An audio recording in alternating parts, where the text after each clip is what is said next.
top portion of the vehicle.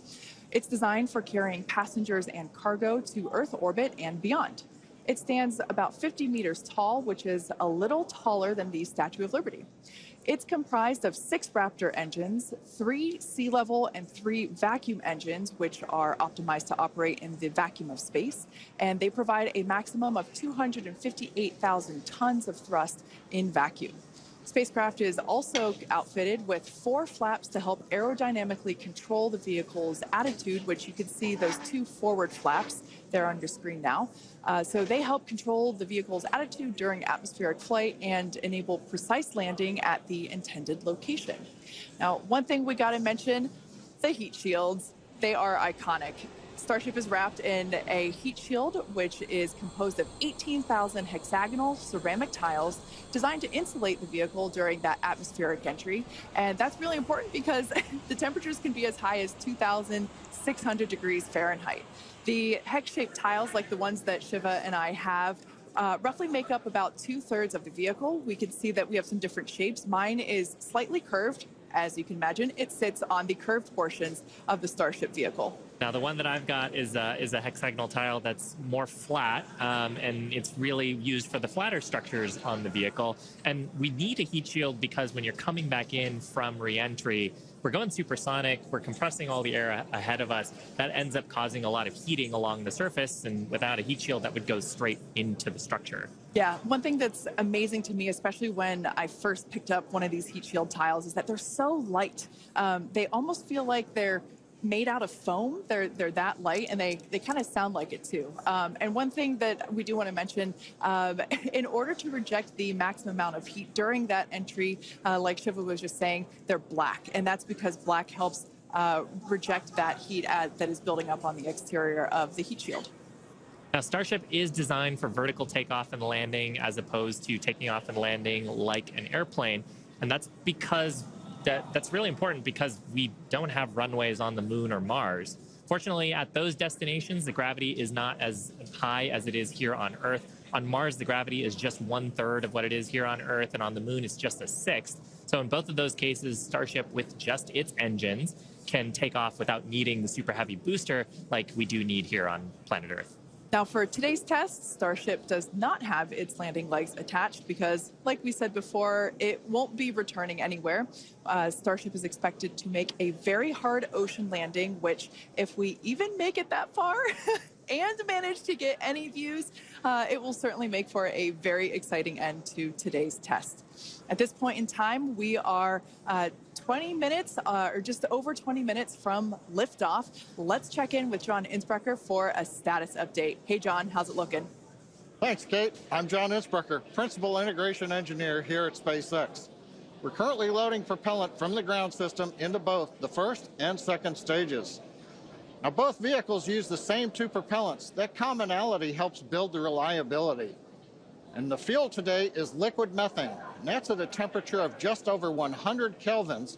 That's about minus 272 degrees below zero on the Fahrenheit scale. Now, liquid methane is a different fuel from Falcon 9.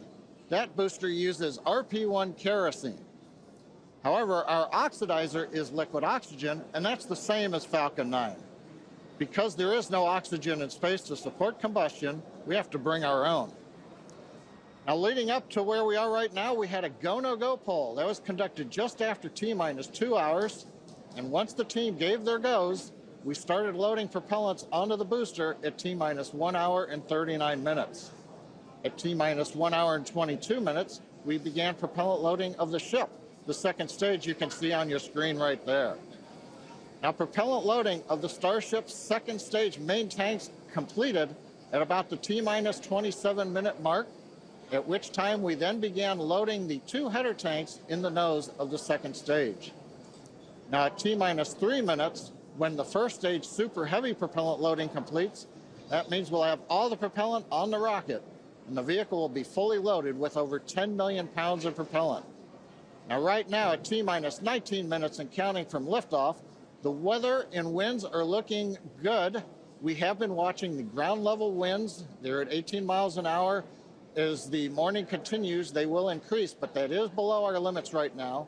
We're also looking at upper altitude winds, We're waiting for one more balloon, but we believe that we're going to be go. On the launch vehicle itself, the teams, the good news, they're not working any issues right now. But if for some reason we do not make our test flight today, if we have to hold, we have a backup launch window. However, we're not sure when it would be. It could be 24 or 48 hours after today. It'll depend on how far we get into the countdown. But right now, heading for a T0 at 8:28 Central, 13:28 Universal Time. Kate, everything is looking good. Awesome news. Now, in order to make life multiplanetary, we need a fully reusable vehicle that's capable of carrying a huge amount of cargo and a lot of people to orbit and have a pretty quick turnaround. The idea is to effectively reuse launch vehicles just like airplanes. Yeah, imagine if you had to wait for a new airplane to be constructed every time you wanted to fly. You'd rarely go anywhere, and for most of us, it would be completely unaffordable. In order for us to get to Mars and back with lots of people, lots of cargo, multiple times, reusability really is a must. In advance of our first missions to Mars, Starship will execute a number of missions with both cargo and people, starting with Earth orbit and eventually expanding to the Moon and beyond. Now, in the near term and a bit closer to home, Starship will also be critical to other programs. Once fully operational, it'll deliver the full-size and upgraded version of our Starlink satellites, and that's super exciting because our next-generation satellites represent a step forward in Starlink's capabilities and will allow us to connect millions of more people around the world with high-speed internet to watch launch webcasts. Such an exciting future ahead of us, but first, let's talk a little about how we got to where we are today. Now, Starship's testing ramped up in July of 2019 with our Starhopper prototype, sort of a short version of the Starship that we see today. There's a great photo of it. It was just over 18 meters tall. It had a single Raptor engine, and we had it to test fly and perform low-level altitude maneuvers and attempt landing. The initial test flight, or hop, reached about 20 meters in altitude. That was followed by the one that you've got on your screen here. This was our 150-meter altitude hop. We went up, took a little jaunt away, about 100 meters or so away from the launch pad, used that Raptor engine to fly and actually land. And actually, this hopper is actually down at Starbase now. Yeah, I love this shot. It's just so fun to see it fly. After a series of 150-meter hop tests with earlier prototypes, the Starship program saw a major breakthrough during a test flight of the vehicle known as serial number 8, or SN8. You can see it there on your screen now. In December 2020, SN8 demonstrated a first-of-its-kind controlled aerodynamic descent and landing flip maneuver. 2 words, belly flop. The SN8 prototype rose to an altitude of 12.5 kilometers or 7.8 miles and conducted a belly flop maneuver, which you see there, during its descent. While it didn't stick the landing, the test was a major milestone in the development of Starship. In fact, we should be able to see that unfortunately failed landing. Boom. It was fun to watch, though. Rapid unscheduled disassembly, but learned a lot of data. Now, the testing continued on to prototype serial number 9. It took a 10-kilometer flight. That's about 6.2 miles up. In February of 2021, we had a nominal ascent. We executed the engine cutoffs once we got to the top of the altitude window. We did that belly flop maneuver, which is so much more fun to say than controlled descent, aerodynamic maneuver. That was all stable, but unfortunately, we had a dramatic end on this flight as well. We had a failure on one of the engines that resulted in another pretty large fireball. But what was really cool about both of those flights was how much we learned just between serial numbers 8 and 9 and how quickly we were able to achieve our primary objectives in those 2 flights. In addition to that, we got so much data that demonstrated control of the vehicle in that subsonic regime. Ultimately, we performed 9 Starship high-altitude test flights in total. And then, as you see on your screen there, in May of 2021, SN15 launched from Starbase, reached an altitude of about 10 kilometers, performed a number of maneuvers, and safely returned to the launch site. This was the first Starship prototype to fly, control its descent, safely land, and be recovered in one piece. And people were cheering like crazy I was after one of that them. test flight. Now, having achieved those successes in our suborbital campaign, one of the next big challenges is for the upper stage when it comes to reusability and surviving the hypersonic, really high heating phase of entry.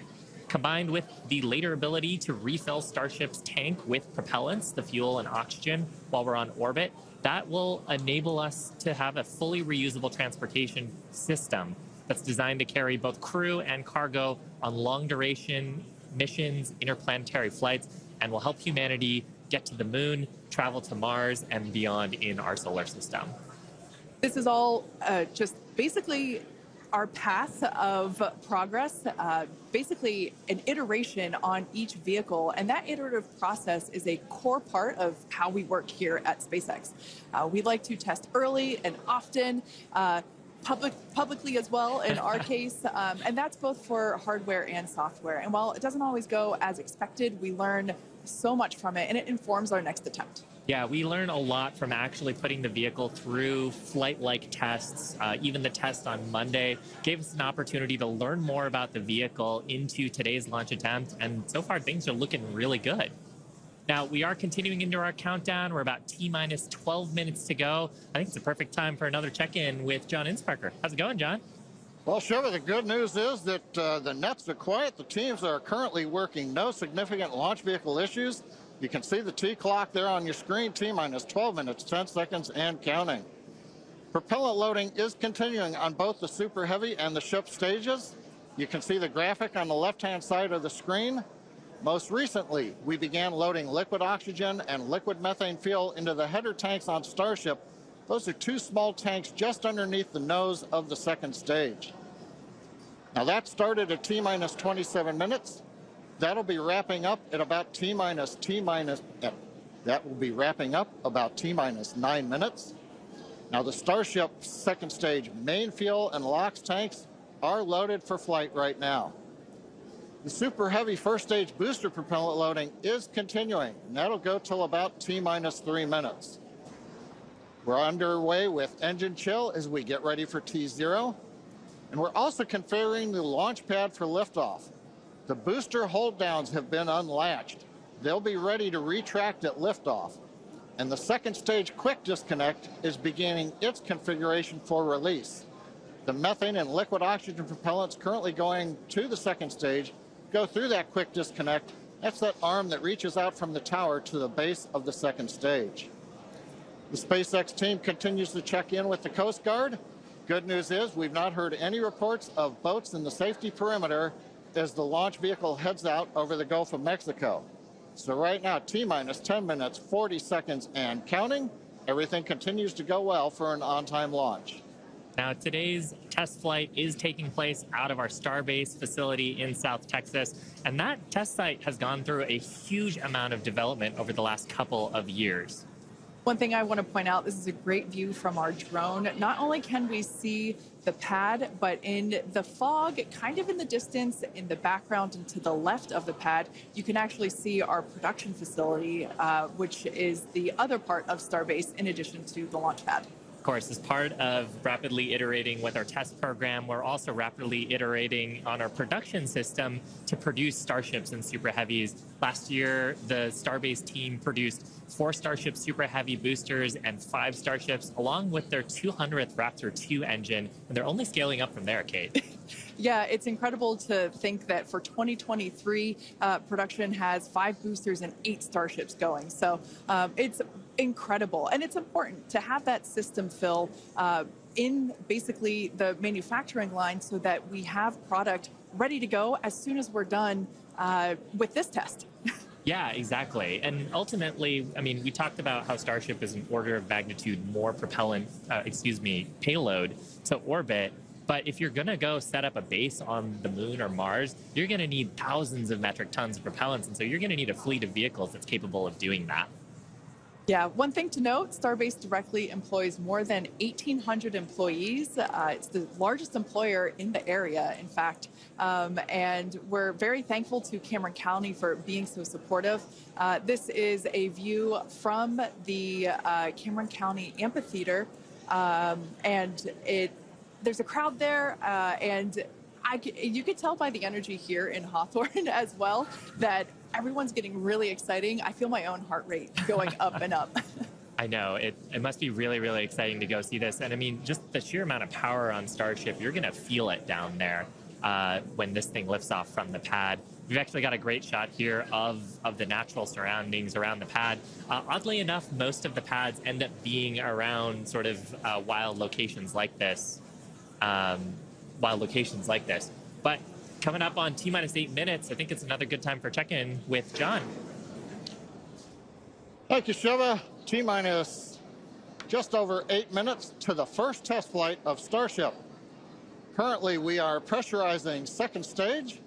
We are also closing out liquid oxygen and fuel header loads on the second stage.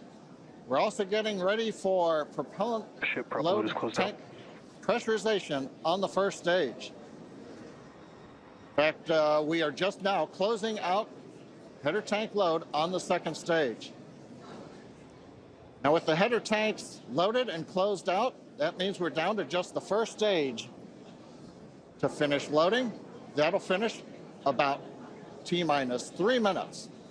And at that point, when both stages are loaded, we will have the 10 million pounds of liquid propellant on board. Now in the next few minutes, the guidance system will begin its final alignment for flight during a quiet period when the rocket's not doing anything.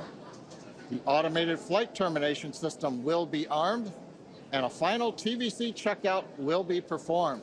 Those are the engine wiggles, and hopefully we'll be able to see that with the cameras underneath the vehicle and maybe even the second stage engines. And there's a view looking underneath the super heavy first stage with the 33 Raptor engines. Now, a reminder as we continue counting down, if we do need to hold, the point where we hold the clock would be at T-minus 40 seconds. We can pause there. Typically in the past, if we need a little bit more time to finish final checkouts or do some pressurization of the onboard storage tanks, that's where we would hold. But currently, we're not hearing a need to hold. So at 6 minutes, 27 seconds, everything looks good. And of course, Kate, Shiva, as we get close, we're going to get into the engine ignition sequence of 33 Raptors, and that's going to be something new for everybody. I cannot wait for that moment. So for those of you that are familiar with how we launch Falcon 9 rockets, you probably know that we light all 9 of those first stage Merlin 1D engines all at once. It's pretty different than what we do, or what we're attempting to do today. We're actually going to be igniting those 33 engines in banks or clusters, and that sequence starts at T-minus 6 seconds. Yeah, and the ignition sequence is a little bit different, both in terms of the timing and also the ignition method. So on Falcon 9, we use a chemical called TTAB. It's a pyrophoric material, so that means when you mix the two together, it produces a flame that kicks off that green characteristic spark on Falcon 9 missions. But actually on Starship, we use electrical ignition systems. Many of those are integrated on the ground system here. And the electrical ignition, we start lighting the banks at T-minus 6 seconds, and then over the next 4 seconds, the 3 sets of banks will ignite and eventually bring the booster up to a thrust to weight greater than 1 and hopefully ascent. Super exciting. Like we said, pretty different from our Falcon 9 launches, and so this will be the first time that any of us have gotten to see this type of integrated test flight with both the Starship and the Super Heavy booster. Everyone's cheering as we get into T-minus 5 minutes. We want to remind everyone that success today is anything. Yeah, it looks fun down there. I kind of want to go join them. For today, success is anything that we learn that helps improve the future builds of Starship. If we lift off and clear the pad, we're calling that a win. A great shot of the pad there, a great shot of the quick disconnect on the second stage. You can see the frost line on the booster where that methane is fully topped up. I think we're just coming up on the last few minutes here of propellant fill on the booster. Now that quick disconnect is going to separate away as we actually get into the ignition sequence, but it's providing electrical connections now and also providing the propellants that we're loading into the vehicle. Yeah. We're just now under 4 minutes until liftoff of the Starship flight test. We've been following along for what honestly seems like days and days now, but really kind of comes down to years. It has been a long time to get to where we are today. Now, fast forwarding a little bit, we have the opportunity to hold, if necessary, at 40 seconds, and we are able to hold there for about 15 minutes or up to 15 minutes and still be able to lift off. Yeah, and that's a little bit different from Falcon for the propellant sequence on Falcon that we don't have the opportunity to hold. So that's a cool new capability on Starship. Yep. Right now, T-minus 3 minutes, 10 seconds and counting. We got some great views from the drone. It's nice that the fog is slowly lifting. We get some of the blue skies, hopefully good views. What we're waiting for right now is closeout of propellant loading on the first stage. That should be wrapping up here shortly. In fact, it looks like fuel fill and drain valves are coming closed. That means first stage is fully loaded, second stage fully loaded, and at 10 million pounds of propellant on board the Starship launch vehicle. I want to take a quick moment to say that the crowd energy here is electric. I feel like it's Falcon Heavy test demo all over again. And hopefully you'll hear us as we get into the plus count. But right now, next activity is coming up. The flight termination system arms at T-minus 2 minutes. Thrust vector control checkouts at T-minus 2 minutes. And then after that, major activity will be the T-minus 40-second gate. There's a view looking up at the 33 Raptor engines. There are 20 engines in a circle on the outside. And as Shiva said earlier, 13 engines on the center. Those are the ones that gimbal and steer the vehicle.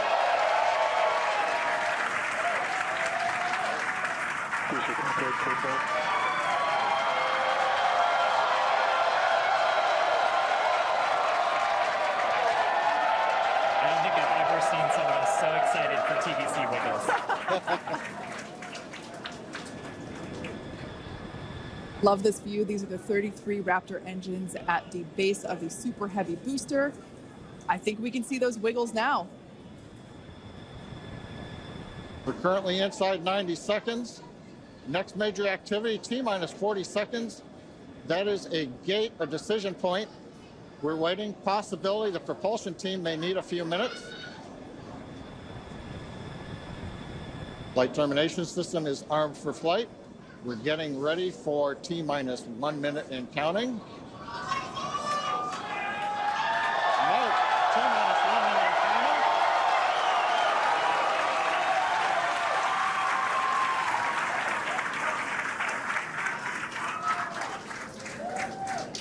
Next, we'll see as we get past T-minus 40 seconds for final checks of the vehicle.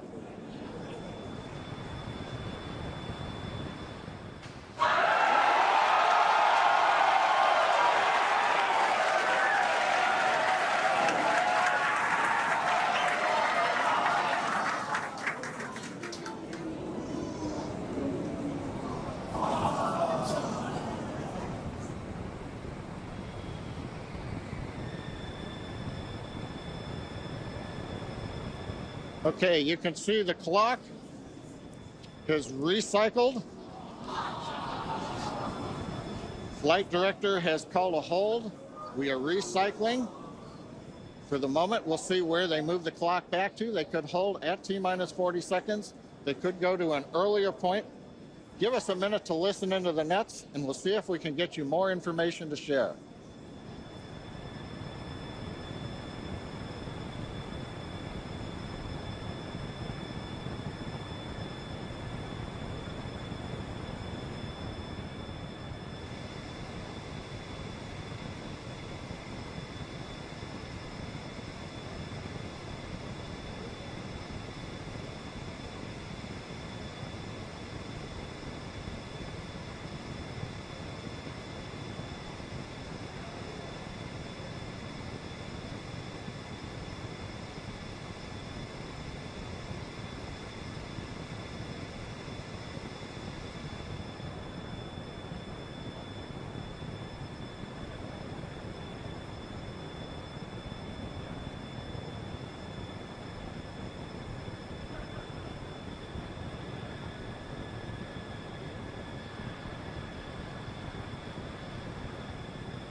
John Innsbrucker again here at the Hawthorne webcast desk. We're holding a T-minus 40 seconds. What we've heard so far is we have a couple of issues we're working. One is the booster tank pressurization. Final pressurization was just a little bit long. That's not unusual. We've held at T-minus 40 seconds before to pressurize. That appears to have been resolved. At the same time on the second stage, they're working some final purging. We should know very shortly if that is cleared and if we'll continue the countdown. Everyone, especially that person, is excited to keep going. Like John said, we should know shortly if we are able to continue. But as we mentioned before, we are able to hold up to 15 minutes and still be able to lift off today. Yeah, on Falcon 9, it's a little bit different. Once we start propellant loading, we pretty much have to go at the targeted time. Otherwise, the propellants can warm up and we may not have the performance for that particular mission profile. It's a little bit different on Starship. Folks, if I can interrupt, yeah, it looks like they're clearing all the flags, and we're going to release at T-minus 40 seconds. That is amazing news. Amazing. Team working quickly through their issues on first and second stages. And I'm sure all of the rehearsals and simulations that they've been doing have prepared them to evaluate this data quickly to try to get us in for today's launch attempt. For those of you just joining, we have a brief hold at the T-minus 40 second mark. The team is resolving one issue with the bleed purge on the stage 2 Raptors. Like John just said, the teams are quickly working that, and it looks like the flags are being cleared as we speak. So we should be able to resume the launch countdown any moment now. And it's worth noting on Starship that once we resume the countdown, it restarts from the 40-second period, and then we keep going unless another condition pops up. So stick around because Starship could be going here real soon. Don't walk away, that's for sure. Amazing views here coming to us from Starbase, Texas. Cheering to close the start again.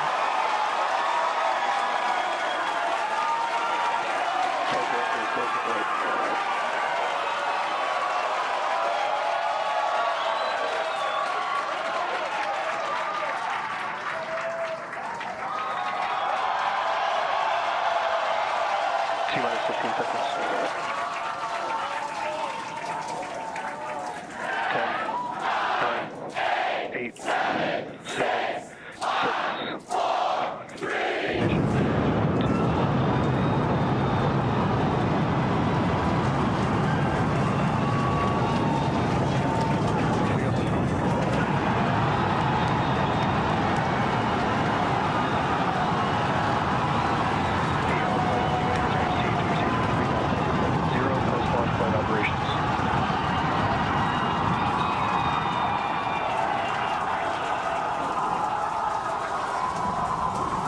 Booster after chamber pressure is nominal.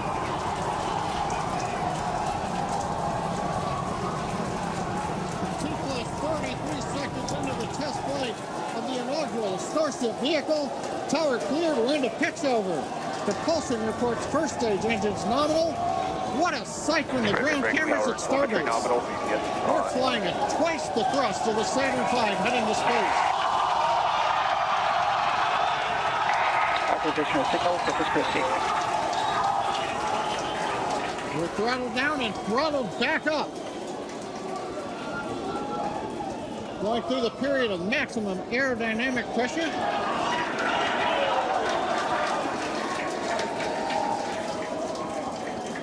As the velocity increases, the density of the atmosphere is decreasing. Max Q. Lessening stress on the vehicle. The call out, max Q now.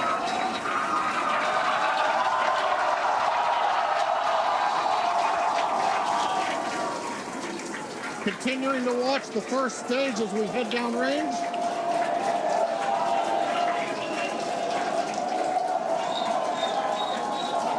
A 100 seconds into flight.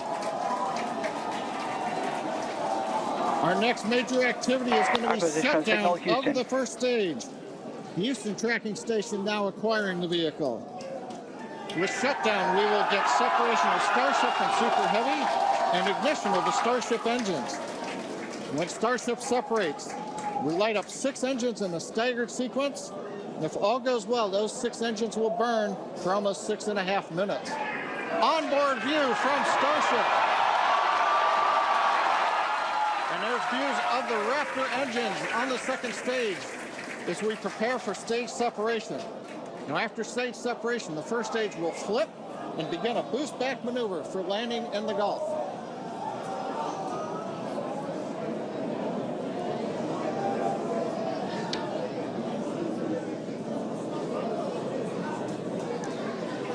Continuing to fly, 2 minutes 40 seconds. Let's get ready for main engine cutoff.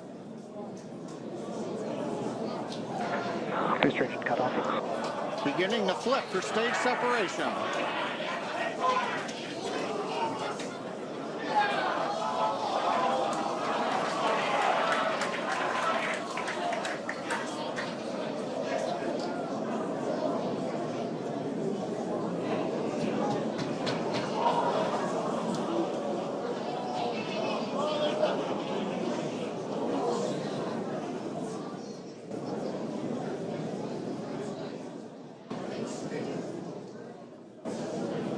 As of right now, we are awaiting stage separation,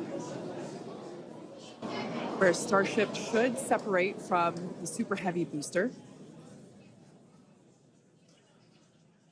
Yeah, Kate, right now it looks like we saw the start of the flip, but obviously we're seeing from the ground cameras the entire Starship stack continuing to rotate. We should have had separation by now.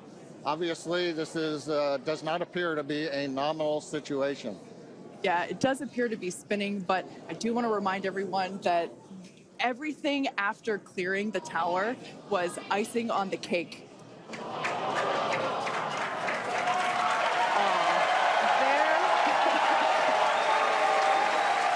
there, as you saw, as we promised, an exciting end to the Starship inaugural integrated test flight.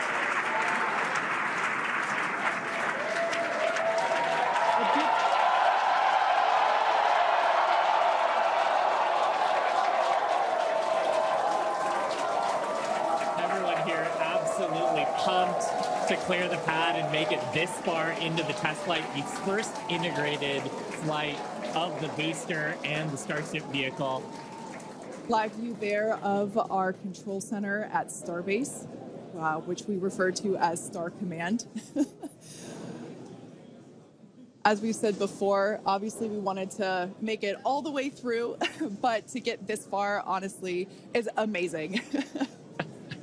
Well, if you're just joining us, Starship just experienced what we call a rapid unscheduled disassembly, or a RUD, during ascent. But now this was a development test. This is the first test flight of Starship, and the goal was to gather the data, and as we said, clear the pad and get ready to go again. So you never know exactly what's going to happen, but as we promised, excitement is guaranteed. And Starship gave us a rather spectacular end to what was truly an incredible test thus far. As we mentioned at the start of today's program, any and all the data that we collected during the test is going to help us with further development of Starship, and it's going to improve the vehicle's reliability as SpaceX seeks to make life multiplanetary. It's really worth noting that the flight path was designed to be over water and all the air and sea space. Along with that flight path and those surrounding areas were cleared in advance of the test. And of course, we're going to be coordinating with local authorities for the recovery operations.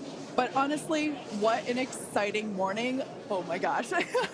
We had a successful liftoff from Starbase, Texas at 8:28 a.m. Central Time. We cleared the tower, which honestly was our only hope. We cleared the tower, and all the data that we collected all the way through